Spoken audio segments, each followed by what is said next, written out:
Charles. So glad to be meeting with you again today. Thank you for coming in Of and course, good to see you. yeah, and continuing our journey in regards to the psychology of sports and how we can help improve your performance on the golf course. First off, just was wondering how your week has been and how things are going. My week has been good. A bit busy. I turned 30 on Sunday. Oh, that's right. Um, Happy birthday. Thank Wonderful. you. Big Uh, milestone. so yeah, it was a fun weekend. Didn't really feel like I had much time for myself. Had a busy day at the golf course on Saturday. I was there for 10 hours. Oh, wow. Um, Okay. and so then Sunday I just spent it with family and friends, and been busy with work and such. So there's been a lot going on. I'm kind of looking forward to life calming, well, not calming down, but I guess getting a little bit more time for myself to just be able to do things. No, that's wonderful. Thank you for sharing. Yeah, Glad you had a nice weekend. And 10 hours of golf, is that normal or is that more than usual?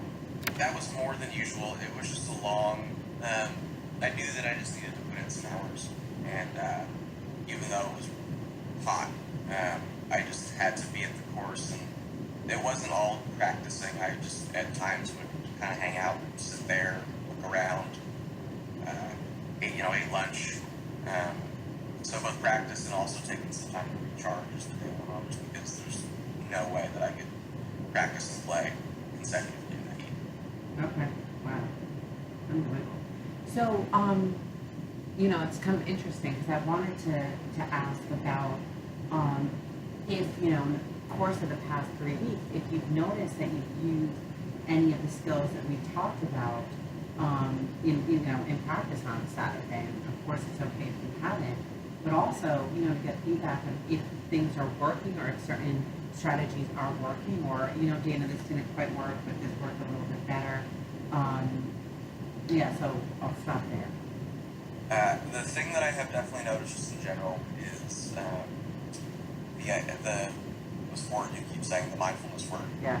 Um, I think, for example, Saturday is a good example of how I was able to kind of accept what was going on a little bit, Ah, just with the fact of how warm it was and that um, I needed to conserve energy, but also be able to be present when I was practicing. And so I found that if I was or able to see that maybe my mind was wandering, or it wasn't as much fun, mm, or I just wasn't getting as much out of it as I thought I should be getting, I could say, you know what, that's okay. Let's go, you know, sit down and drink some water and look around and just kind of be in the environment for a little bit until I feel like I'm able to go back to practicing. oh, that's wonderful. That's a great example. So I kind of look at it is that maybe your thoughts weren't necessarily different than usual. Maybe, at times, when you go out on a course, it doesn't feel as much fun. It was almost the way you responded to those thoughts and feelings, right? And the way you Yeah, responded to your body. It almost sounds like you were kinder to it. I love the word accepting, right? Just saying, okay, this phrase sort of it is what it is. I'm noticing this. How can I respond effectively? How can I be kind to these thoughts, feelings, and my body? And you did that by taking a break, having some water, looking around at the golf course. Did you notice it sort of got you back in the zone? it allowed me to have productive periods of shorter practice. Yeah, Okay. it's not like it was like I sat down once and I was good to go for the day, but it at least helped me in periods of time.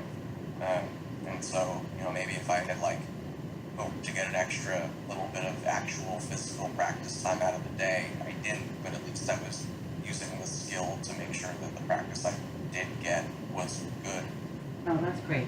Last week we talked about, and we're going to talk more about peak performance. And you talked about like a time feeling like, I think, you used the word too excited, sort of, to use my words, like too revved up. Did you notice that on Saturday? And I'm wondering how you responded to that, if so?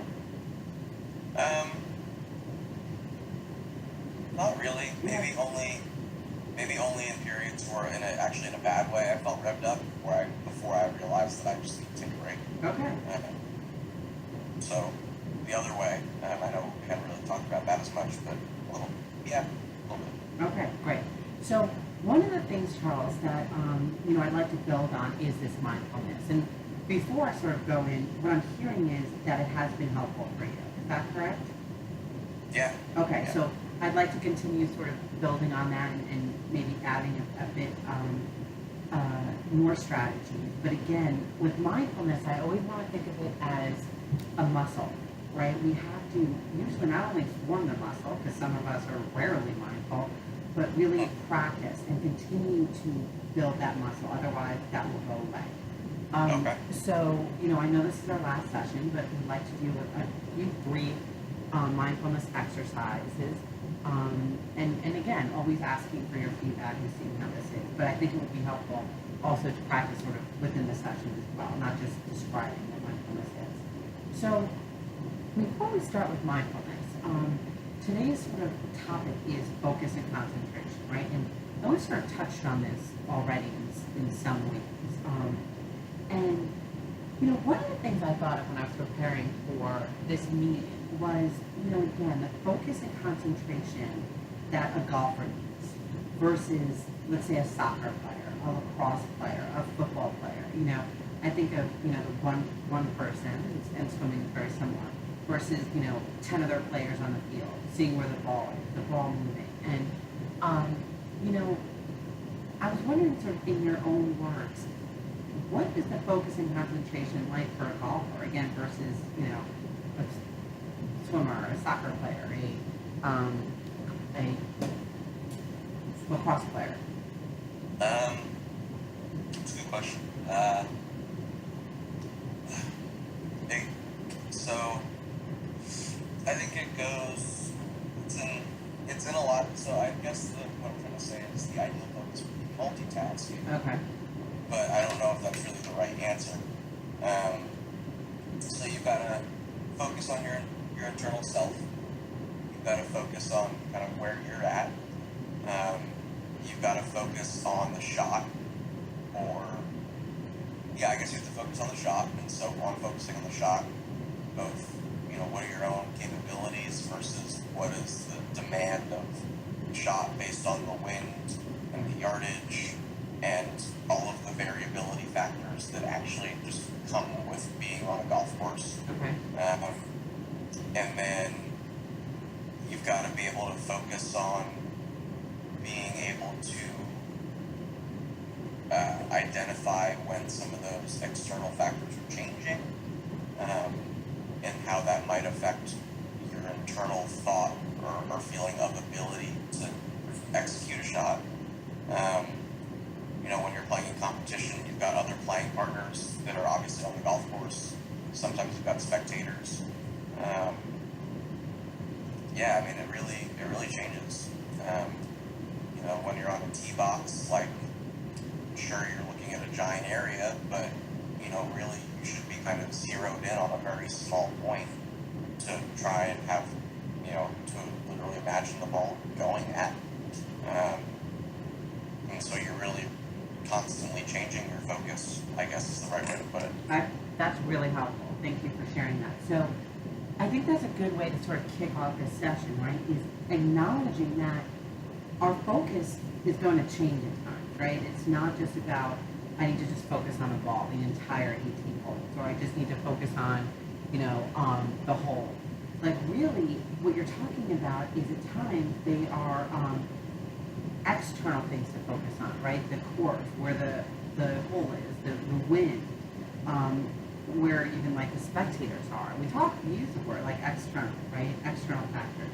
We also talked about internal, right? Of sort of your self-talk and how you feel sort of present in your body. And, really using your strengths that you are able to determine where your focus should be in that particular time, right? But at times our focus is not where it should be. So I'd like to we'll go back to that and I'll explain a little bit more. But to do a couple of mindfulness exercises. we're going to do what's called sort of more broad mindfulness and more like focused mindfulness. Because, you know, again, what you're talking about is sometimes on the golf course, you have to look at the ball, the trees, the wind, where the hole is, right? You're looking at many different variables. You need all of those variables to kind of be coming in order to focus well. Is that accurate? Mhm. But there are times when maybe you just want to focus on the ball and the club in your hand, right? And sort of making that shift and knowing when to make that shift. All right? Mhm. Okay. So the first mindfulness in each of these will be about 30 seconds. Okay, so very brief. I'm going to give this brief sort of prompt. And so for the first mindfulness, we are just going to sit in our chair, either eyes closed, or you can keep just your eyes kind of gaze at a certain spot in the room. Okay. And we're just going to sit for 30 minutes. I'm sorry, 30 seconds. There's no really direction aside from that.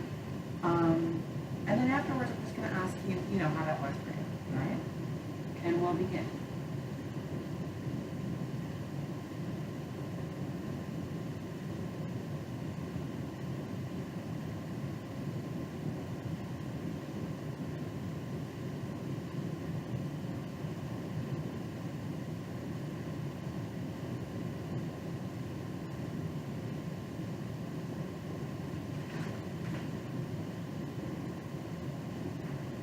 Okay.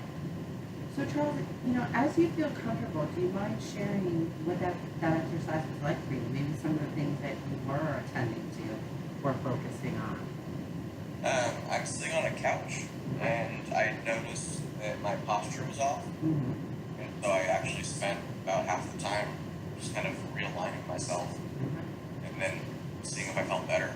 Mm-hmm. And that, and then yeah, that was pretty much the major task that I embarked upon for 30 seconds. Okay. All right.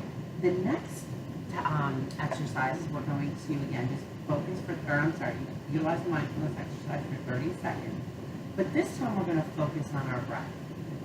And what I want, Charles, is if you notice that your attention goes off the breath, is to just be mindful of that, noticing, oh, look, you know, my mind's wandering away from the breath, and gently but firmly bringing it back to the breath, even if you have to do that, you know, 20 times in the next 30 seconds, okay?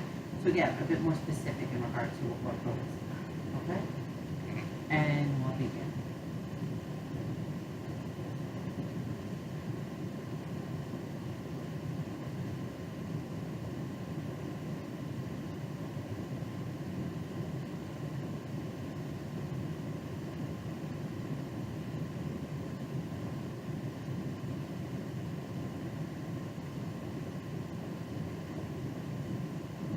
Okay, Charles, how was that mindfulness exercise for you? Went by much faster than the first one. Ah, okay.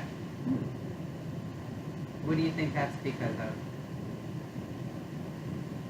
I just got lost in my breath. Okay. Were you able to, you know, again, 30 seconds wasn't that long, but really able to attend to the breath, or did you find kind of your mind wandering away? I was thinking about breath. Great. Okay. So we're going to do one more mindfulness exercise, but before, to sort of not overwhelm you, are there times on the golf course where you can maybe utilize even a mindfulness exercise similar to the focus on the breath? And it may even be focusing on your breath. Yeah, I mean, I could. Yeah, I could. You know, after, say, I'm like waiting. Say a competitor's hitting a shot, and I'm just waiting, and you know, I don't. Maybe I just want my maybe I don't want my focus to go everywhere. Maybe I just want to chill out for 30 seconds before I let my focus go everywhere. I could just kind of stand there and breathe and watch him or her, and when they're done, go on with myself.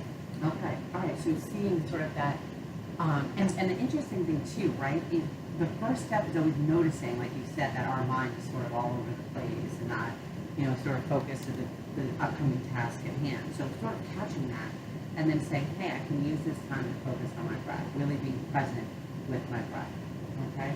All right, the last exercise we're gonna do is I just want you to pick like a picture or a object in your room, in the room that you're in, and again, it doesn't have to be 30 seconds, but briefly describe that object to me using just the facts. So no opinions. Just pretend I was, well, we don't have to pretend that I can't see it, but you want to describe it to me in as much detail as possible.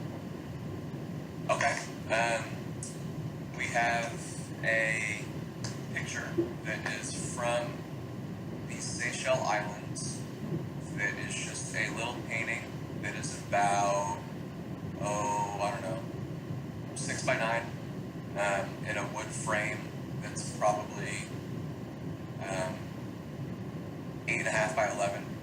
The picture is of a white sandy beach and a lightly colored ocean with some very pleasant looking clouds in the sky on the horizon. There's some blue sky, there's some palm trees. The colors are all very kind of light in tone, so even though it's a dark green, it's kind of a light green tree that fits in with the landscape. There's some rocks in the ocean. The right side of the picture is pretty much just beach and ocean and sky, and the left side of the picture is rocks and trees with sky in the background. The sand looks very, very light and fluffy, almost as if it's a cloud on the ground. The frame itself is a dark wood color.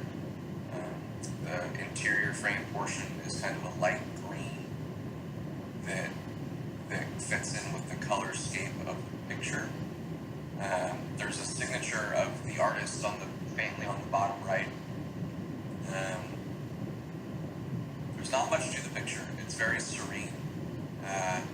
It kind of feels like something you could imagine yourself just sitting on that beach and not thinking about much, actually being mindful. It's like a really good place to just sit and breathe, not thinking about it. And pretty far away from the picture, but there's some pretty intricate detail in the rocks that is not present in the rest of the picture.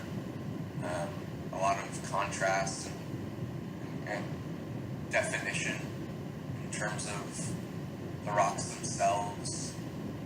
It looks like there might be like a grassy area on top of the rocks where the trees are overlooking the ocean, but I'm too far away to really see it.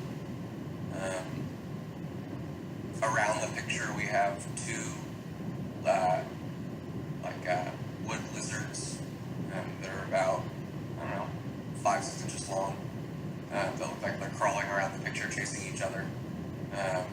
There are all sorts of colors: yellow, and orange, and green, and blue, red, brown, purple, and they're also from the same place, which is why they're around the picture. The lizards are different. One has a stripe running down its entire body. Another has a stripe that only runs over its middle body. One of them has orange on the tail. They both are kind of lizard shaped, and their tails come out the back and loop around onto their foot. So it kind of looks like if you put your finger through the loop, you'd be holding it by the tail that's connected to the back end and the back left foot of the lizard.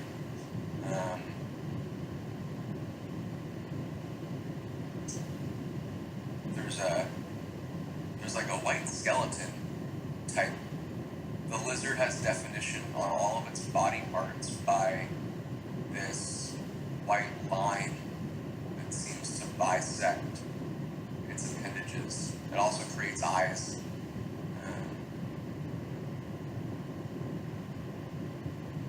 Yeah.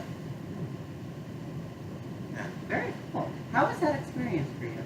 That exercise? It got more difficult as time went on because I picked something that was actually pretty simple. And I'm far away from it, so I can't see all the detail. Notice, what are you noticing sort of in your body right now, or in your mind? Like any thoughts, feelings, or bodily sensations after that exercise?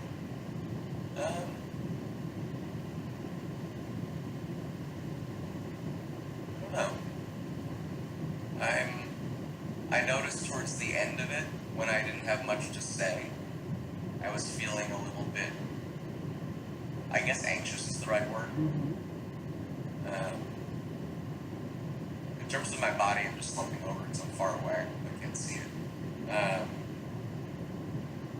Yeah, I'd say the main thing I felt towards the end was a little bit of anxiety, just because I knew that I was running out of things to describe Okay. from this distance, and that it was getting hard. Okay. So one of the things is, you know, bring it back to the focus, and let's, I think this is great information. In the beginning of this exercise, you were focusing on the picture, really describing it. Do you see that being at all beneficial in regards to golf and really attending? Because for that, you know, 2 minutes, you were not attending to anything else, really, right? It was just about the I picture. actually started to think basically something similar, that I was, as you were speaking, that all I did was focus on that for 2 Right, minutes. yes. Even if I had nothing to focus on, my mind didn't go anywhere else. Right, right. Could that be useful in golf? It may not be, but could it be useful? At certain times, it could be, yeah. In what? And I think that's the biggest piece, right? You said that, like, we're not gonna have the same focus at all times. We don't. That's. But is there like a specific time you would find that this level of focus would be helpful in performance? I think if I put that level of attention into my pre-shot routine, in the sense that when I'm looking at all the external factors. Okay. So before my pre-shot routine, I guess the routine that goes into, so the process leading up to the pre-shot routine, where you're gathering information and deciding, making your decision about what you're going to do, I would think is when that would be really beneficial, and I think it could be helpful, because usually, if you're feeling really prepared and confident over a shot, you know, whether or not it's the right shot or whether or not it ends up being a good shot, it's much easier to be like, okay, I like put all that information in the like pre-shot box. I feel good about this. Now I just need to let my body take over. Okay. And so by putting that level of detail and focus into that kind of pre-shot routine, it would be easier to just then naturally go through my routine without probably thinking about maybe some of the things that I haven't focused on yet, and just execute. Okay, great. And I think, Charles, you know, one of the things with practicing that is, you know, that you may not want to do that for 2 minutes. You know, you may want to do that for like a minute or 30 or 45 seconds, right? And Right. because, you know, the longer, sort of the more anxious. So, you know, being aware of that, being mindful of that. You know, one of the things too, Charles, just to throw out there, is that at times when you're feeling anxious or revved up, this can also be used. Often we're just, you know, if you notice, all right, I'm feeling sort of too amped. Let me just pick something, a tree, the golf hole, the spectator, the sand trap, and really describing that sand trap in detail.